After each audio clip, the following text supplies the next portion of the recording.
Oke, setelah merenungkan tadi di bagian yang pertama, kita lanjutkan ke bagian yang kedua ya untuk kuliah pengendalian mutu ya di pertemuan kita yang kedua ya.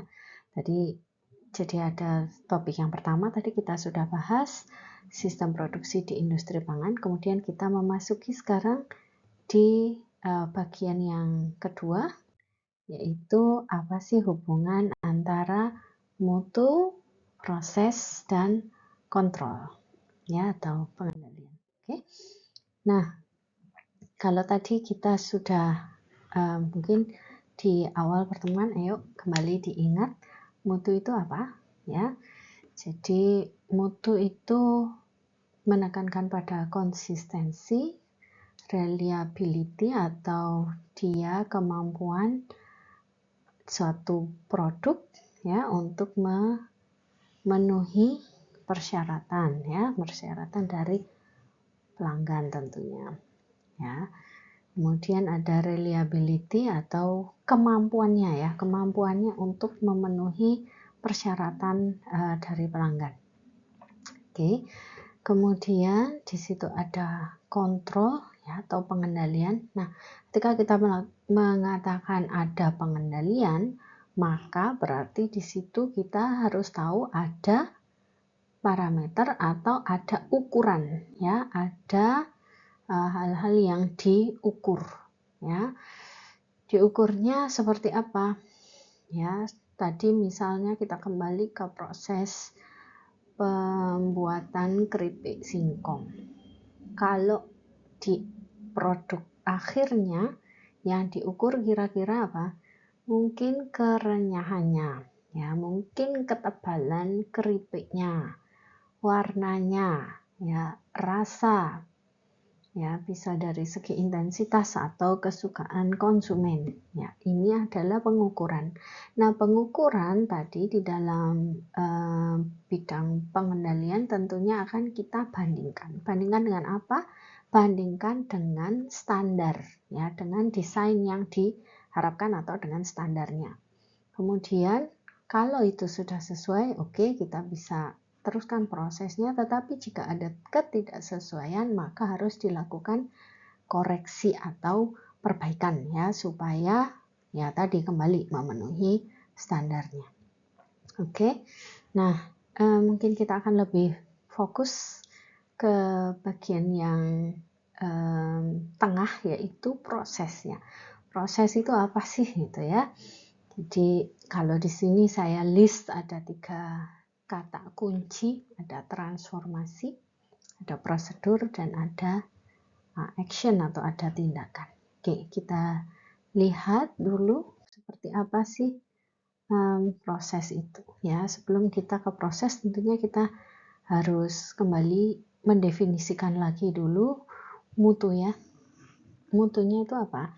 Jadi kalau kita bicara mutu, tentunya di situ ada atribut mutu atau parameter mutu yang diukur. Nah, ini kalau di contoh kita keripik singkong ya, ada rasa tadi ya, ada tekstur misalnya kerenyahannya, appearance atau gimana penampakan dari keripik ini. Apakah dia terlalu terang atau terlalu gosong gitu ya, terlalu putih atau terlalu kuning ya. Kemudian ada freshness atau kesegaran ya, artinya kita bisa ukur ini biasanya dari aroma misalnya ya, ada aroma off flavor atau enggak, ada tengi atau enggak ya. Ini kalau contoh di keripik singkong. Oke. Nah, mutu itu saya nggak tahu ini sudah dibahas sama Pak Gigi atau belum, semoga sudah ya. Jadi mutu ini juga melibatkan tidak cuma dari produknya, tapi tentunya mulai dari bahan ya.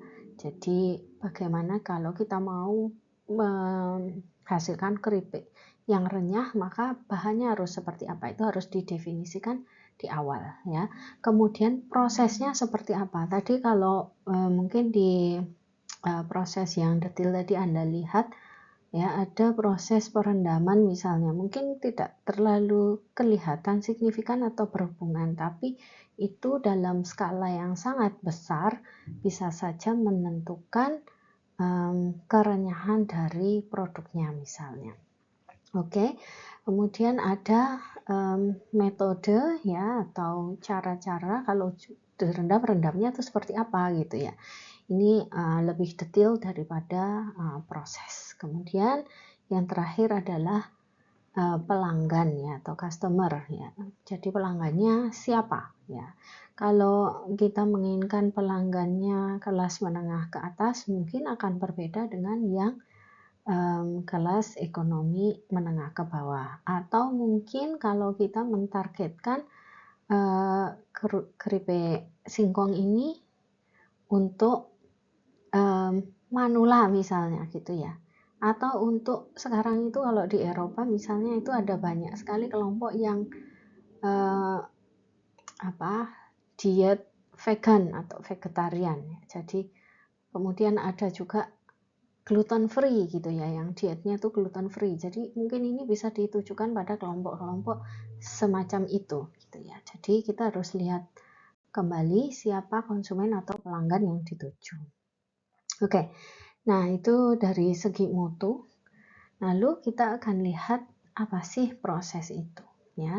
Jadi kalau kita lihat namanya proses itu adalah transformasi. Transformasi apa? Yaitu mengubah ada input ya diproses, maka dia akan berubah menjadi output ya. Jadi inilah yang dinamakan dengan transformasi. Ada perubahan dari singkong yang mentah menjadi keripik singkong ya. Oke, nah transformasi atau perubahan di dalam industri tentunya kita ingin perubahan ini terkontrol atau terkendali ya, bukan cuman pokoknya asal jadi keripik, enggak, tapi keripik yang bagaimana gitu ya. Maka keripik yang bagaimana ini terkait dengan pengukuran, apa yang diukur misalnya tadi kerenyahannya gitu ya. Itu dari segi produk. Tapi kalau dari proses kita harus lihat dari awal. Untuk pengirisan misalnya seberapa tebal ya, jadi ada pengukuran ketebalan. Di tahap penggorengan misalnya seberapa lama digoreng atau berapa suhunya ya. Oke, kemudian tadi kalau ada kontrol kita pasti tahu atau bisa mengatakan suatu proses ini oke, kalau ketebalan keripik 0,1 mm ya mungkin nggak itu ya, kayaknya terlalu tipis, tapi oke, misalnya kita katakan seperti itu, apakah itu oke apa enggak gitu. Oke apa enggak kita nggak bisa mengatakan itu bagus atau tidak bagus, maka kita harus membandingkan ya, harus punya acuan yaitu dengan standar ya, kita harus selalu bandingkan dengan standar. Oke, nah kalau tidak sesuai maka harus ada koreksi atau harus ada perbaikan ya atau pembetulan ya di proses yang sedang berlangsung itu ya, ini namanya koreksi. Oke, nah proses perubahan ya, mengubah dari input menjadi output bisa juga selain kontrol kita juga ingin ada improvement atau ada perbaikan ya. Selalu kita harus kalau di dalam industri harus ditanyakan atau mempertanyakan diri itu apa yang bisa di-improve, apa yang bisa diperbaiki ya. Kita taunya dari mana? Dari analisis misalnya. Apakah keripik yang dihasilkan tadi misalnya semuanya renyah atau berapa persen yang tidak renyah atau beberapa persen yang hancur gitu ya. Nah, terus harus ada action ya untuk perbaikan selanjutnya. Jadi tidak cuma proses yang sedang berlangsung, tetapi bagaimana mencegah supaya ketidaksesuaian itu tidak terjadi di kemudian hari atau di proses yang selanjutnya. Ya, jadi mungkin bisa dibedakan di sana ada tindakan untuk ada tindakan perbaikan ya, dan ada ada action ya atau tindakan untuk memperbaiki masalah pada saat itu, atau ada juga tindakan untuk mencegah supaya masalahnya tidak terjadi. Jadi perbaikannya bersifat lebih menyeluruh dan lebih permanen gitu. Oke. Nah, di dalam proses untuk di industri pangan kita bisa lihat yang dinamakan input ya, itu asalnya yang memberikan kita sebut dengan supplier ya. Nah, jadi supplier ini memberikan input dan customer atau pelanggan itu yang menerima output. Oke. Nah, supplier atau bahan yang diberikan ya, input yang diberikan bisa berupa bahan mentah. Tadi kalau industri keripik singkong tadi ada singkongnya gitu ya. Mungkin bahan pengemasnya ya, itu adalah material. Oke, tapi kemudian input dalam sebuah proses itu termasuk metode. Bagaimana cara melakukannya itu adalah input juga. Informasi itu juga adalah input. Tadi misalnya kalau sudah terjadi ada kerusakan atau ada hal yang tidak sesuai, maka hal yang tidak sesuai ini adalah informasi ya, bahwa oke, ada kejadian ketidaksesuaian, maka kita perlu lakukan perubahan misalnya, itu adalah informasi ya. Terus kemudian ada lingkungan ya. Jadi lingkungan ini seringkali adalah hal yang tidak terkendali atau sangat sulit dikendalikan, tapi dia juga menjadi input dalam suatu proses. Contohnya tadi lingkungan kita, kalau di negara tropis mungkin tidak terlalu kelihatan ya, proses produksi ya udah kondisi iklim lingkungannya panas terus gitu atau lembab terus gitu. Tapi kalau di negara yang 4 musim semacam ini, lingkungan itu bisa menjadi sangat berpengaruh. Produksi pada saat musim dingin dengan pada saat musim panas tentunya akan bisa sangat berbeda jauh ya. Oke, kalau di kita mungkin tadi ya, lingkungan yang mungkin lebih menyangkut pada kebersihan misalnya ya. Jadi lingkungan yang bersih atau kondisi ruang produksi yang bersih dengan yang kurang bersih misalnya ya, itu akan bisa mempengaruhi prosesnya. Oke, terus habis itu ada orang-orang ya. Jadi orang-orang atau pekerja atau yang melakukan proses produksi ya. Ini juga adalah input. Ada tenaga kerja yang terampil, ada tenaga kerja yang masih perlu diberikan pelatihan misalnya. Tentu akan mempengaruhi hasilnya. Oke, kemudian ada record ya, atau ini adalah catatan-catatan, misal catatan dari proses sebelumnya ya, ini akan menjadi input ya bagi proses yang sedang berlangsung. Oke.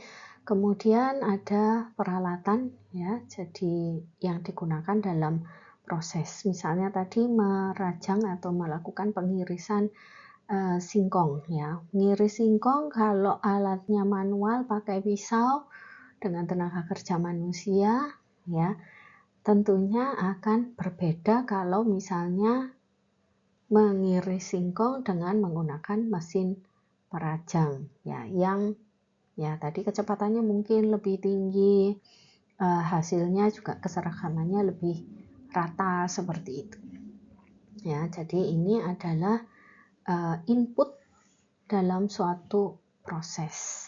Oke, nah pelanggannya siapa? Pelanggannya. Outputnya apa ya? Outputnya adalah berupa produk ya. Tadi kalau bahan berubah menjadi produk ya. Metode atau cara-cara bisa berupa outputnya adalah jasa ya. Kemudian tadi kalau ada informasi, mungkin outputnya informasi lagi atau record, itu jadi informasi ya, atau paperwork.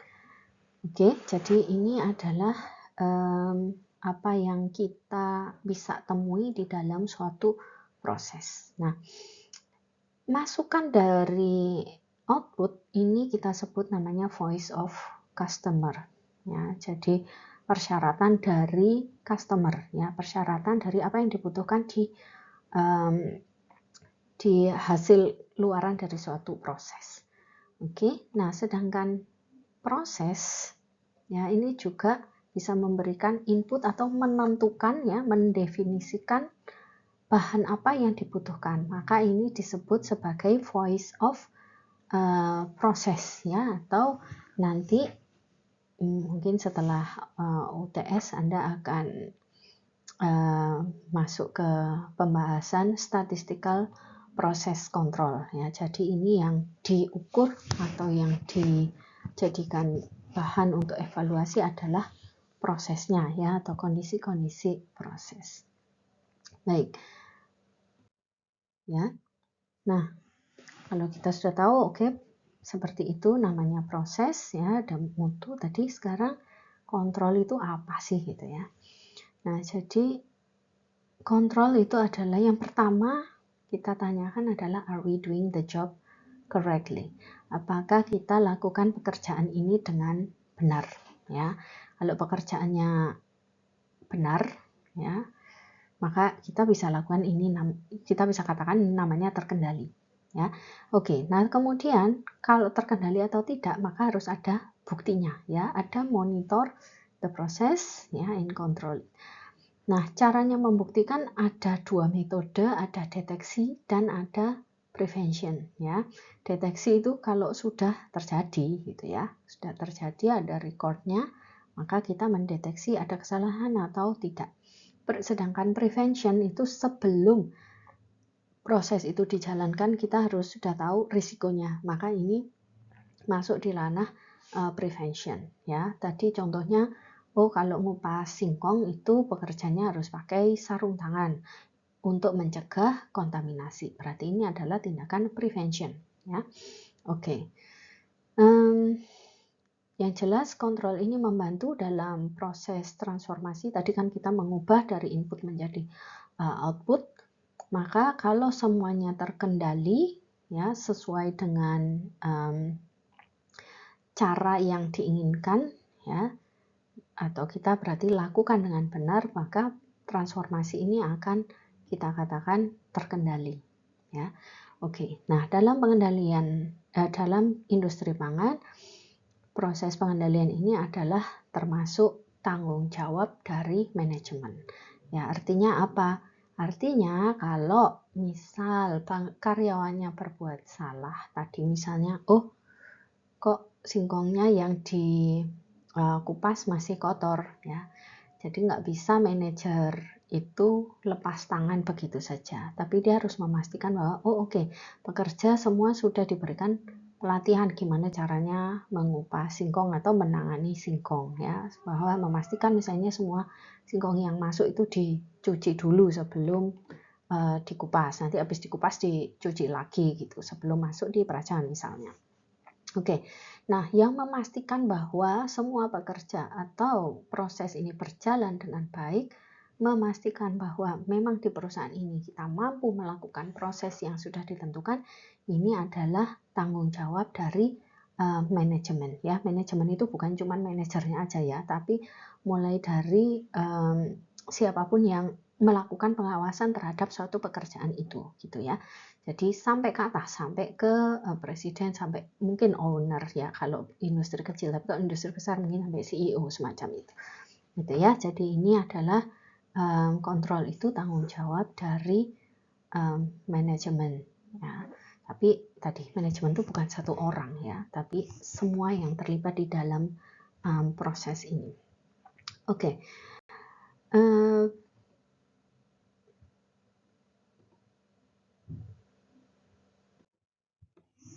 Apa sih kemudian tantangan di dalam mengintegrasikan mutu, proses, dan pengendalian ya.